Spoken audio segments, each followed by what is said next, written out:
Okay, let's unpack this. We're diving into two truly unsettling mysteries today. Stories that, when you first hear them, they completely defy logic, feel almost supernatural. Yeah. But that's the thing. Our mission here isn't just to tell you chilling tales, it's to dig beneath that surface and uncover the surprising, often terrifying truths hidden within. Get ready, because what we're about to explore will absolutely challenge your assumptions about what's possible. What's fascinating here is how often our initial interpretations can be wildly off the mark when we simply don't have the full context. It really highlights the critical importance of looking beyond the obvious, especially when you're confronted with events that seem to defy all explanation. Absolutely. And to truly grasp that central question, we have to start our deep dive with this chilling case from a small village in Uganda, where inexplicable deaths plunged an entire community into terror.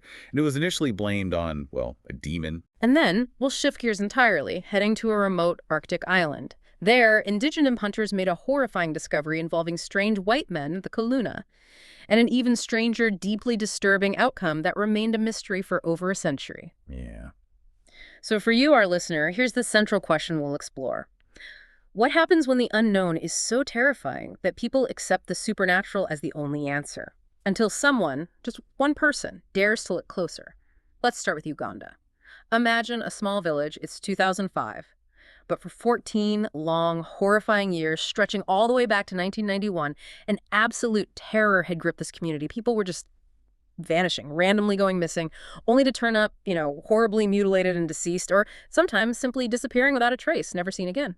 And this wasn't an isolated incident. Not at all. 83 people from this village have been killed. I mean, to put that into perspective, that's 10% of their entire population. Everyone knew someone who had been taken. It's staggering. Yeah, staggering. And if we connect this to the bigger picture, the psychological impact on these villagers was profound. They truly believed a demon or some kind of supernatural force was responsible for this. And what happens then? Fear becomes so pervasive that resignation can feel like the only option left. It led to this chilling, almost desperate acceptance of these deaths as an uncontrollable, tragic part of their life. You can just imagine that sense of utter helplessness. But not for everyone, not for John Manchin. He was a 64-year-old man, a patriarch with 9 kids and 31 grandkids. He just refused to accept this grim reality. He wasn't having it. His breaking point came when a little boy went missing in 2005. And it just hit him. That boy reminded him of his own small grandchildren. He thought, this has to stop. That's a crucial question, isn't it? How can one person's refusal to accept a common, deeply ingrained belief change everything? John's insistence that there must be a tangible explanation, despite widespread belief in the supernatural, was the critical spark. He refused to let resignation dictate their lives. He chose agency, as you said. Agency. Yes, that's a powerful word. And it sounds like it took extraordinary courage to act on that when everyone else was paralyzed by fear. So John didn't just think about it, he acted very forcefully. He rallied friends and neighbors for a stakeout at an area they called the butchery. Grim name. Yeah, they had given it that name because it was where most of the victims were found, or last seen, right near a seemingly placid lake. For 6 terrifying nights, they crouched in the bushes, watching, waiting. Nothing happened. 6 nights. Wow. Yeah, the fear was palpable, the exhaustion was real, and morale was absolutely deflating, you can imagine. Oh, absolutely. It's incredibly challenging to maintain that kind of resolve when you're faced with what feels like no progress, especially when the unknown is so terrifying the longer nothing happened.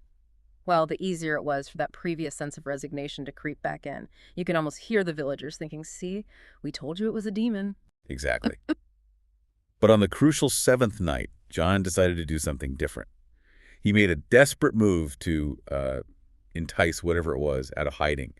He and the villagers strung up organ meat with hooks, a homemade trap in the trees near the butchery. It was a desperate gamble. But that ingenuity, that shift from passive observation to active intervention, that was a turning point. It shows a desperate but calculated attempt to force a confrontation, to bring the unseen into the light. And then, hours into that 7th night, sometime between 4 and 5 in the morning, it was still dark, silent, until they heard it. A low grumbling sound coming from the lake. It started growing louder, filling the air, until John could feel his entire body trembling. Then, even in the minimal light, ripples appeared on the black surface. Everyone was frozen. And then a massive dark silhouette emerged from the lake. It charged, not at John, not at them. At the meat. At the meat. It bit down, and bam, it was snared in the hooks. Wow. That was the dramatic reveal. John sprinted into the village, screaming for help, right? And 50 villagers descended on the scene, and it wasn't a demon, it was the largest saltwater crocodile ever found in Uganda. This thing was 16 feet long, weighed over 2,000 pounds. Huge. For 14 years, this crocodile had been expertly sneaking into the village, snatching people, dragging them back to the lake unseen. Anyone who saw it, well, they simply didn't live to tell the tale. Authorities were called, and the crocodile was eventually relocated. And after 14 years of inexplicable terror, this community wasn't just free from a predator, they were freed from the grip of the unknown. So what does this all mean for a community that had lived under a supernatural pall for so long? The real insight here isn't just that it was a crocodile, but that sometimes the most terrifying demons are simply natural phenomena we haven't yet understood. What a powerful shift from helplessness to empowerment. Now let's journey from the hot, humid village of Uganda to the freezing Arctic region of northern Canada. King William Island, April 1848. Here we meet a group of Inuit hunters living their daily lives hunting seals, traversing this impossibly icy landscape. And you have to understand, this region was incredibly isolated back then. The Inuit people had very limited interaction with Kaluna, their word for white men. And generally in this part of the world, white men were seen as dangerous, as outsiders, so any encounter would be approached with extreme caution and trepidation. So imagine the scene. The youngest hunter, he breaks in the group, crests an icy hill, expecting to spot seals below. Instead, he saw something that just didn't compute. Around 40 Kaluna, white men, acting in a way he'd never seen before. Their appearance was utterly unsettling, lumbering with jerky movements, vacant expressions. Their skin looked black and blue, clothes all tattered. They were, as he later recounted, not acting like people. Now, the Inuit knew of a ship trapped in the ice offshore for nearly a year, but these men were on land, behaving like, well, like ghosts. That's profound cognitive dissonance for the hunters, meaning what they saw completely clashed with everything they knew and expected. It must have been terrifyingly confusing. Their minds simply couldn't process it because it defied all their understanding of how people should act. It's hard to even imagine. And what they witnessed next was even more bizarre, more disturbing. Some of the white men were dragging a large sled covered by a tarp. Suddenly, the hunters heard an awful, guttural scream, and one man just collapses. And then came the chilling sight. The others nonchalantly pull back the tarp, revealing a pile of bodies. Add the new victim to it, cover it back up, and just continue their strange procession as if nothing happened. Unbelievable. The hunters' fear must have been immediate and overwhelming. They quickly retreated back to their village, right? Trying to make sense of what they'd seen. Yeah, they got out of there fast. But the village's response the next day, though, was surprising. Despite their deep-seated fear of the Kaluna, the consensus was that these men must be starving to death. The way they moved, the collapsing, the sled full of bodies, it all pointed to extreme hunger in the unforgiving Arctic wild. So this led to a compassionate but also strategic decision. The hunters would return with seal meat as a peace offering. What's fascinating here is the deep empathy and that cultural understanding of survival in the Arctic wilderness. That's what led the Inuit to this conclusion. In a land where resources are scarce, where life itself is a constant struggle, compassion and assistance can often be the best strategy for interaction, even with perceived dangers. It's remarkable, really. It really is. So the hunters returned to the spot, climbed the hill, looked down. No one. They descended and began tracking the footprints and sled marks for hours along the coastline, covering a huge amount of ground. Right. Eventually, they came upon an abandoned campsite right by the water. What was really puzzling, though, was that crucial items had been left behind. The remains of a fire, a large metal pot with a lid, other tools, items you'd think someone struggling to survive would absolutely hold on to, right? Exactly, and that's where the mystery really deepens, isn't it? If they were starving, why abandon vital supplies? Why leave behind the very tools that could mean the difference between life and death? It just didn't make any sense. The ultimate horror at that campsite came when one hunter, with I imagine immense trepidation, lifted the lid of that big metal pot. He reels back in horror. So what do you think was inside that pot? Oh boy. Months later, those same Inuit hunters found the abandoned wooden ship offshore, the one they knew had been stuck. They fully expected to find signs of disaster, maybe a huge leak, a devastating fire, a reason for the abandonment, perhaps a lack of food, confirming their starvation theory. But no, nothing like that. The ship was in pristine condition, like practically brand new, no damage, inside. Comfortable beds, a library filled with hundreds of books, games, fine china, and a massive food storage room full of canned goods, all still good. It was perfectly fine. So this raises an important question, the massive contradiction. A perfectly preserved ship, fully stocked with food, abandoned by men who then seemingly starved to death on land and resorted to, well, such desperate measures. What could possibly explain this discrepancy? It's baffling. The reason for this horrifying mystery wouldn't fully make sense for another 130 years, a long time, not until the 1980s. Yeah, the big reveal finally came when researchers started analyzing the remains of those 30 to 40 white men.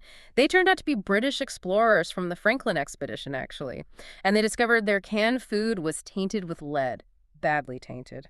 And the insidious effects of lead poisoning included nausea and horrible sickness, yes. But most significantly, it drives you crazy. It caused wild mood swings, mental hysteria, paranoia, an utter breakdown of reason. So that explains why they abandoned their perfect, fully stocked ship. Exactly. In their hysterics, their lead-induced madness, they went out into the Arctic wild to forage for food, completely unequipped for that kind of survival, totally irrational, and instead they found only death and misery. And here's the darkest truth, the one that truly chills you to the bone. As they devolved into insanity, as their minds just broke, they began eating their brothers. The sled wasn't for burial. It was their mobile refrigeration unit. I mean, just try to wrap your head around that. A mobile fridge for human remains. It's almost too horrific to imagine. It really is. And that horror in the pot, the thing the hunter recoiled from, it was a human skull that had been cracked open with clear evidence someone had been scooping in and basically eating this person's brain. Unfathomable. And to this day, bones of the crew members of that failed expedition are still being found on King William Island, just scattered across the landscape. A grim, undeniable reminder of their tragic and maddening fate. So let's bring these two incredible, harrowing stories together. Both began with incomprehensible horrors, right? Events that led people to believe in supernatural or unexplainable causes, a demon, starving ghosts, and both were eventually revealed to have physical, albeit horrific, explanations. But the contrast is stark. The Ugandan village was able to identify and remove their physical threat, restoring order and understanding. They got their answer. The Arctic explorers, on the other hand, were victims of a hidden internal threat, the lead that slowly drove them to madness and self-destruction. Yeah, and if we connect this to the bigger picture, both stories powerfully underscore the impact of persistence, like John Mangian's tireless investigation, and also the vital role of scientific inquiry, as seen in the 1980s research into the explorers' remains. Historical context, like the complete lack of knowledge about lead poisoning at the time, profoundly shapes how people interpret and respond to a crisis. Understanding the why truly changes everything. It transforms pervasive fear into actionable solutions, or, as tragically seen in the Arctic, into a deep, empathetic understanding of human suffering, even amidst the horror. Here's where it gets really interesting, I think. That human tendency to seek explanations, even if they're supernatural, when confronted with the unknown. We need answers, right? But also the profound relief and clarity, maybe not comfort, but clarity, that comes when a tangible, even if terrifying, truth is revealed. It's that contrast between the perceived horror, the demon, the ghost, and the actual physical horror, the giant croc, the lead poisoning, and cannibalism that truly sticks with you. It makes you wonder, doesn't it? How often do we encounter situations that seem utterly inexplicable, maybe even supernatural to us, simply because we lack a crucial piece of information, a scientific understanding we don't have yet? Or sometimes, maybe just the courage to look closer, like John Mangian did. These stories really show us that often the supernatural is just science we haven't discovered yet, or perhaps a truth we're too afraid to look at directly. So, what are some of the inexplicable things in your life right now that might just need a deeper, maybe more courageous look? That's the joy of discovery, isn't it? And the ongoing quest for deeper understanding, that makes these deep dives so fascinating.